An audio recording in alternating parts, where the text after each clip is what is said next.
Folks, in the past week, pro athletes have taken to the court wearing I Can't Breathe T-shirts, in the NBA, also the football field, with their hands up. It's a sign of solidarity and support regarding all of the various protests in the streets, folks, fighting against police brutality. Joining us to chat about this is NBA great Hall of Famer Isaiah Thomas, also joined the studio by Etan Thomas, former NBA player, and he's also co-host of the show The Collision. First of all, gents, welcome to the show. Isaiah, I want to start with you. It's very before I get your thoughts. So here's Bill O'Reilly whining and complaining about athletes taking a stand. Check this out.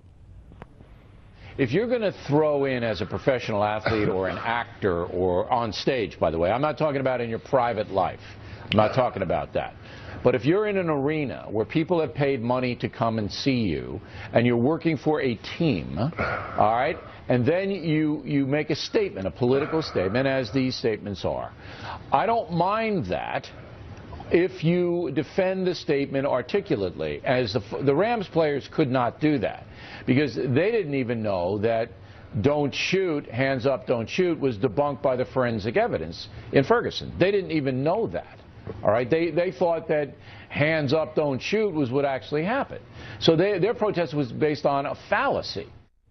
Okay, first of all, I think it's hilarious when you have, let's say 90% of the witnesses actually said that. Right. And so actually Bill O'Reilly is wrong on that one. But Isaiah, I love this whole notion of Bill O'Reilly saying, essentially, athletes are so dumb, they don't know what they're doing. That's really what he was trying to say. Yeah. Right. Well, activism and sports have always gone hand in hand in this country. And you can go all the way back to the Olympics with Jesse Owens. In sport, we've had Muhammad Ali, we've had Jim Brown, Kareem Abdul-Jabbar, Bill Russell, and a number of other athletes who have put their careers and have also expressed their opinions within the sporting arena. And the sporting arena has always been a place where society has really come to discuss really tough, hard issues, because sports is the place where you're supposed to have a level playing field. You're supposed to have equality for all. And it's the place where society really gravitates to in terms of looking at society and social order in terms of how equality really can and should work. Sports is supposed to give you that. The values that we project in sport kind of mirror society. So when you look at sport, we do have tough and hard conversations there, and it's not surprising to me that this would be the place for activism. Etan, I love the folks like Bill O'Reilly and others who are mad because athletes are standing up. They're the same folks who whine saying athletes should stand up. And in fact, Geraldo, I had to smack him around on Twitter yesterday. He had the audacity to say, well, why aren't they wearing, Daddies Matter and stuff along those lines. So I love it how folks like Bill O'Reilly, Geraldo, and others want to now tell athletes, especially black athletes, what they should be focused on, as opposed to be saying, no, they got the right to talk about whatever they want to talk about. Well, the problem is that they don't feel that they do. And I definitely commend all the different athletes for being able to have the courage to be able to stand up for what they believe in, especially because they know that the criticism is going to come.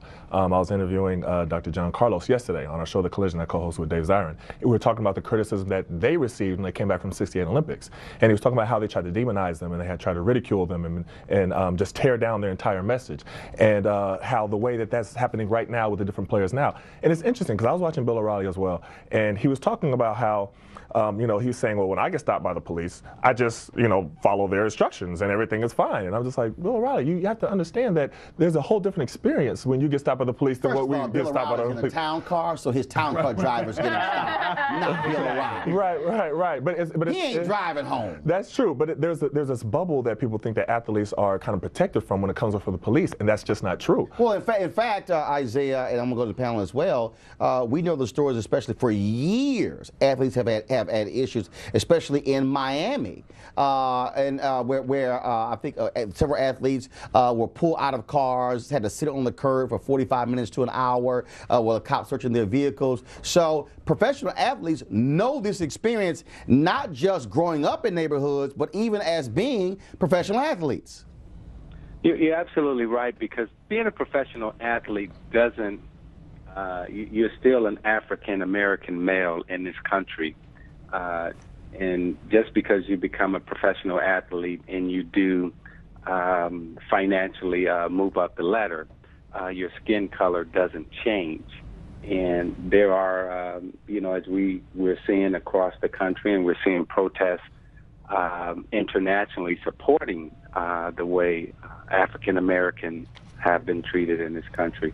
So everyone who has a story to tell and are telling their stories, regardless of our financial means or the privilege that we may have by being well known, we are still subjected to the biases and the perception of different media outlets and also some police officers. The problem that Bill O'Reilly and these people have is that these are black males asserting themselves on an issue that binds black people together. When it's Charlton Heston and Marlon Brando, right, when it's Charles Barkley running his mouth, throwing the community under the bus, they put these guys on 24/7. So when, right, you say something negative about black people, particularly about black males, you get airing, you get on TV, you get columns, you get airtime. That's the only reason they have Charles Barkley on. They wouldn't have him on if he said something positive about black males. They wouldn't have Charles Barkley on. So that's the issue. It's black males asserting themselves, powerful, wealthy black males asserting themselves. And that's the other thing, and I don't want to talk about the power of wealth, in particular Charles Barkley, and even Robert Smith, who I had a conversation with on Twitter.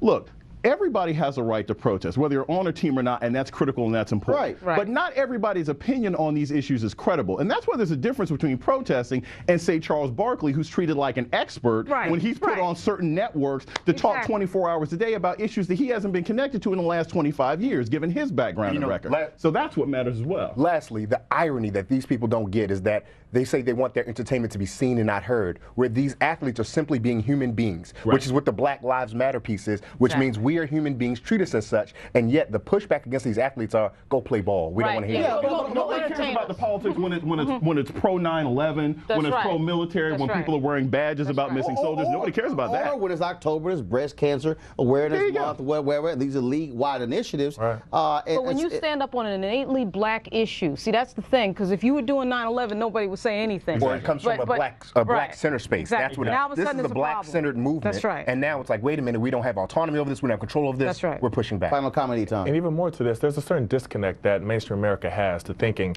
of Bill O'Reilly's that they have the same experience that we have. You know, I've said this before, that, you know, they have to give the police a reason to use excessive force, a reason to pull out their gun, or we have to give them a reason not to. And that's something that middle America just can't understand. That experience. 20 seconds left. Isaiah, final comment.